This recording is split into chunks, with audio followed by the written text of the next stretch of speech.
Assalamualaikum warahmatullahi wabarakatuh. Perkenalkan, nama saya Rosli bin Nurhayati dengan NPM 212151074 dari kelas C jurusan Pendidikan Matematika Fakultas Keguruan dan Ilmu Pendidikan Universitas Siliwangi.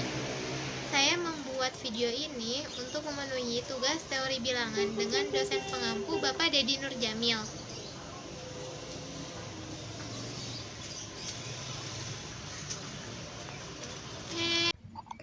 Surat Al-Kahfi. Surat Al-Kahfi adalah salah satu surat dalam Al-Quran yang mempunyai banyak keutamaan.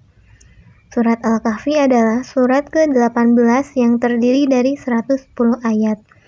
Namun, jika dilihat dari sisi turunnya ayat, surat Al-Kahfi adalah surat ke-69 yang diterima Nabi Muhammad SAW. Surat ini termasuk surat Makkiyah. Terdapat banyak keutamaan bagi orang yang membacanya, terutama pada malam Jumat atau siang harinya. Berkaitan dengan keutamaan membaca surat Al-Kahfi, Rasulullah SAW bersabda dari Abu Sa'id Al-Khudri radhiyallahu anhu bahwa Nabi Muhammad SAW bersabda, "Barang siapa membaca surat Al-Kahfi pada hari Jumat, maka Allah akan menyinarinya dengan cahaya di antara dua Jumat." Hadis riwayat Al-Hakim dalam kitabnya Mustadrak.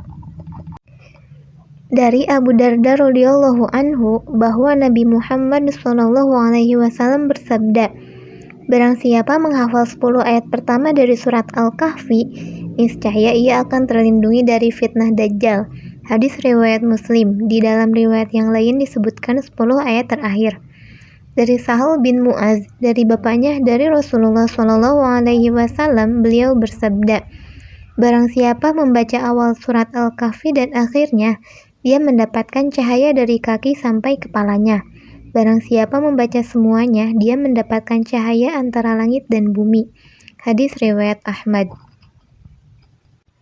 Kandungan dalam surat Al-Kahfi. Sebagaimana namanya, salah satu kandungan dari surat ini adalah kisah tentang Ashabul Kahfi.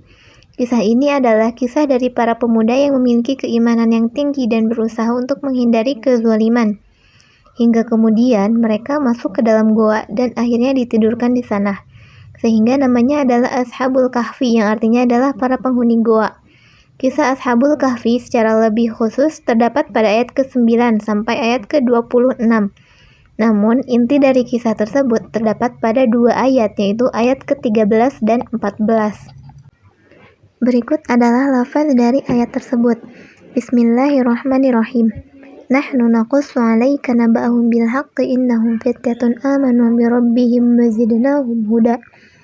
Wa rabatna 'ala qulubihim idh qamu faqalu rabbuna rabbus samawati wal ardi lan nad'uwa min dunihi ilahan laqad qulna idza syatata. Yang artinya, kami kisahkan kepadamu Muhammad cerita ini dengan benar. Sesungguhnya mereka adalah pemuda-pemuda yang beriman kepada Tuhan mereka, dan kami tambah pula untuk mereka petunjuk, dan kami meneguhkan hati mereka di waktu mereka berdiri. Lalu mereka pun berkata, Tuhan kami adalah Tuhan seluruh langit dan bumi. Kami sekali-kali tidak menyeru Tuhan selain Dia. Sesungguhnya kami kalau demikian telah mengucapkan perkataan yang amat jauh dari kebenaran. Penggambaran dari kisah tersebut membuat siapapun yang membaca seharusnya dapat mengambil hikmah. Apa hikmah yang didapat? Kisah Ashabul Kahfi memberikan hikmah bahwa seorang pemuda harus bersikap dengan sikap yang benar. Kebenaran tersebut dilandasi dengan logika yang baik dan keimanan yang teguh.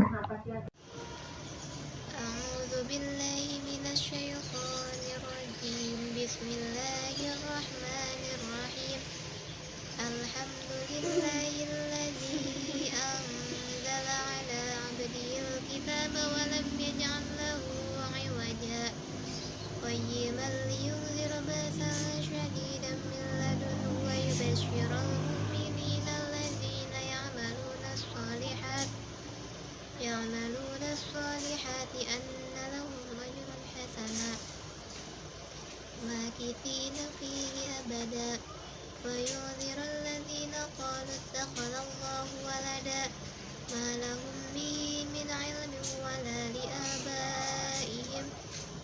كبرت كلمة تخرج من أفواههم إن يقولون إلا كذبا فلعلك باخع نفسك على آثارهم إن لم يؤمنوا بهذا الحديث أسفا إنا جعلنا ما على الأرض زينة لها لنبلوهم أيهم أحسن عملا وإنا لجاعلون ما عليها صعيدا جرزا أم حسبت أن أصحاب الكهف والرقيم كانوا من آياتنا عجبا إذ أوى الفتية إلى الكهف فقالوا ربنا آتنا من لدنك رحمة وهيئ لنا من أمرنا رشدا صدق الله العظيم.